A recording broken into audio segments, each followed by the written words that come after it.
कार्यक्रम के आखिरी दिन राज्यपाल आरिफ मोहम्मद खान भी शामिल हुए। साथ ही लोकसभा अध्यक्ष ओम बिरला ने विधानसभा में नेवा सेवा केंद्र का उद्घाटन किया। एक रिपोर्ट।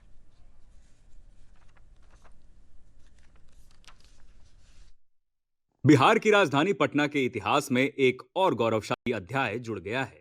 यहाँ 85वें अखिल भारतीय पीठासीन अधिकारी सम्मेलन का आयोजन किया गया था। इसका समापन आज हुआ।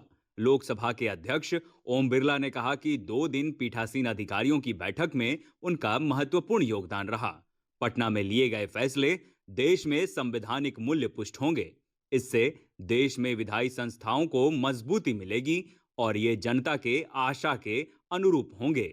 लोकसभा अध्यक्ष ने आज विधानसभा में नेवा सेवा केंद्र का भी उद्घाटन किया।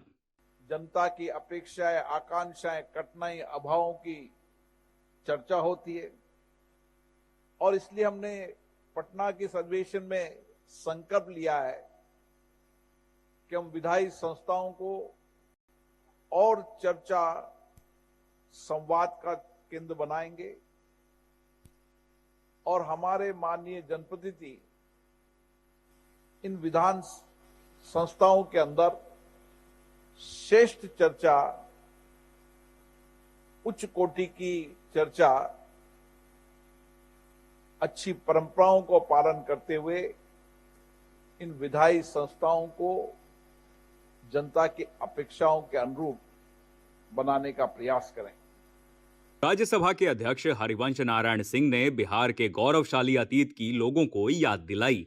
उन्होंने कहा कि इस सम्मेलन में शामिल पीठासीन अधिकारियों ने महत्वपूर्ण मुद्दों पर अपने विचार रखे। उन्होंने भी सदन में विपक्ष के हंगामे पर लोगों का ध्यान आकृष्ट किया।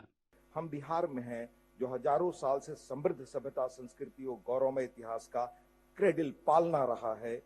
कल लक्ष्मीगढ़ राज्य और मगध साम्राज्य का उल्लेख किया था। ऋग्वेद में पॉपुलर असेंबलीज और डेमोक्रेटिक इंस्टीट्यूशंस के रूप में सभा और समिति के बारे में उल्लेख है। समापन समारोह में बिहार के राज्यपाल आरिफ मोहम्मद खान भी शामिल हुए। इस अवसर पर अपने संबोधन में बिहार की गौरवशाली परंपरा को याद दिलाते हुए कहा कि बिहार लोकतंत्र की जननी है। यहाँ संसदीय प्रणाली पहले से ही समृद्ध है। बिहार वही भूमि है जहां से महात्मा गांधी ने चंपारण सत्याग्रह की शुरुआत की।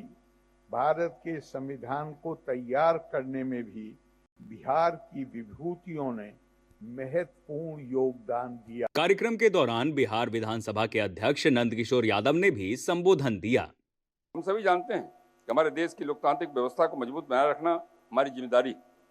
यह केवल कानून बनाने तक सीमित नहीं है, बल्कि इसका व्यापक उद्देश्य समाज के हर वर्ग के हितों का संरक्षण और उनकी आवाज को सुनना है। यह सम्मेलन हमें इस बात की याद दिलाता है, हम सभी चाहे किसी भी स्तर पर हों, एक ही लक्ष्य की ओर कार्य कर रहे हैं, एक सशक्त, पारदर्शी और न्यायपूर्ण लोकतंत्र का निर्माण। कार्यक्रम को संबोधित करते हुए बिहार विधान परिषद के अध्यक्ष अवधेश नारायण सिंह ने कहा कि लोकतंत्र की जननी वैशाली की धरती पर आज अखिल भारतीय पीठासीन अधिकारी का सम्मेलन आयोजित किया जा रहा है। ये गर्व की बात है। उन्होंने विधानमंडल और संसद की एक बड़ी चिंता पर चर्चा की। उन्होंने कहा कि पीठासीन अधिकारी के रूप में सदन में जब लोक हित में फैसला लिया जाता है तो खुशी होती है, मगर जब राजनीतिक पार्टियां जानबूझकर सदन के कार्य को बाधित करती है तो नुकसान देश का है। इसे दुनिया के महान राष्ट्रों के बीच सम्मान और समानता का स्थान दिला सके। मैं इस उपस्थित सभी महानुभावों से सादर अनुरोध करता हूं कि जब वे सदन की कार्यवाही में भाग लें तो इसे भी दृष्टि में रखें कि पूरी दुनिया की निगाह आपके ऊपर टिकी होती है। कार्यक्रम के आखिरी दिन शाम में विधानसभा में सांस्कृतिक कार्यक्रम का आयोजन किया गया। इसके साथ ही राज्यों के विधानसभा अध्यक्षों के साथ अन्य अधिकारियों के बिहार भ्रमण की भी व्यवस्था की गई है, ताकि दूसरे राज्यों के लोग बिहार के गौरव को जान सकें। दूरदर्शन समाचार के लिए पटना से अरविंद कुमार वर्मा के साथ मधुरेश नारायण की रिपोर्ट।